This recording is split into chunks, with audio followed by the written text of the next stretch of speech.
First of all, just to start us off, we've got the president of Huddersfield TUC, John Dury, and he organised, the TUC organised a couple of weeks ago, another massive rally of support for Jeremy Corbyn. So please put your hands together for John Dury from TUC.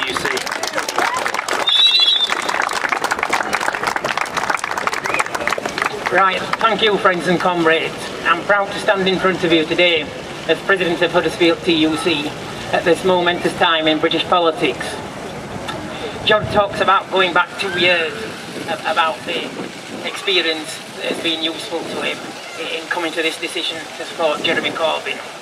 I can go back 40 years in October in the Labour Party, and when I joined the Labour Party, it looked as the Labour Party was on the way to building a socialist society in Britain in the next 10 or 20 years.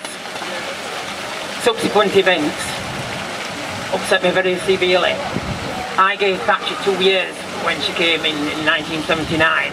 Unfortunately, it was 18 years. And during that time, we had to fight against a virtual civil war in the coalfields unlaunched by the government. We had to fight against monetarist economics. But the problem is that during the past 15-20 years, the Labour Party has half taken on that monetarist neoliberal economics. And that's the source of a lot of our problems today. We have a situation, and forgive me for quoting Richard Bergen because it's one of my most recent political heroes. Richard said the other day that in my constituency in Leeds East, and I could say it's virtually the same in Huddersfield, where I live, but in 1970 the average person leaving school at 15 had a better chance of secure employment, getting a council house, getting a mortgage than somebody leaving university in this area at 21 has today, and that's an absolute disgrace, and it's something that we've got to fight against. And only a different economic policy, only a different economic future, which Jeremy Corbyn and his colleagues are now planning out, can confront this situation. And that's one of the key reasons for getting behind him in this campaign. Jeremy is also a protagonist of what you might call participatory democracy.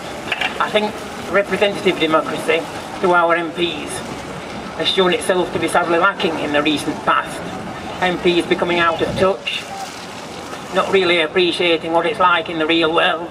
All right, they visit the surgeries at weekend, but a lot of the time, at least half the time, go back to Westminster, they meet senior civil servants as part of their work, they meet senior this person, senior that person, and I just think they lose touch with the essentials of everyday life, the everyday struggles of a lot of working people, people who are in employment and out of employment. We have one of the worst housing crises in recent years in Britain, and we need new policies to confront that. We need a substantial increase in public house building. We need rent controls.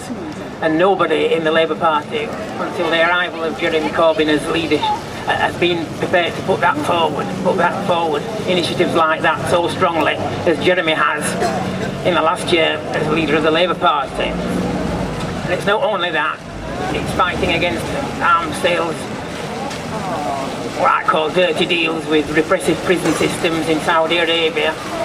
It's a commitment to the people of Palestine, it's a commitment to the people of Latin America. Jeremy comes to the fore there as well, not to mention defence policy, and I could go on, and there are other speakers here this afternoon. So, in the next 2 months, I would call on anybody who isn't already active in getting Jeremy Corbyn re-elected as leader of the Labour Party in September to work as hard as possible in doing so. I thank all those who were on board last year, and between us it showed what a grassroots campaign can do in terms of energising the grassroots, in terms of crowdfunding, in terms of the solidarity built through working together in phone banks, at huge public rallies, etc, etc. Jeremy and his colleagues were on the right track. They were on a winning track.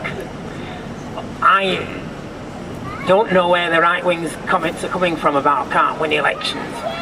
The Labour Party was on a gradual upward curve, starting with the Oldham by-election, running through to the May elections, running through to Sadiq Khan's spectacular victory in the London mayoral election with 57% of the vote in May, Labour are still winning by-elections with swings in their favour. Only on this week, on Thursday, there was a by-election in Reading, and I believe that Labour took 64% of the vote, and there was a small swing to the Labour Party even now. So I defy anybody to say that, given the forces that Jeremy Corbyn can marshal in his favour, I defy anybody to say that he can't win an election for Labour. We sadly needed new policies.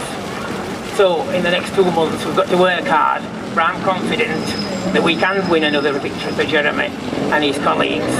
So onward towards victory in September.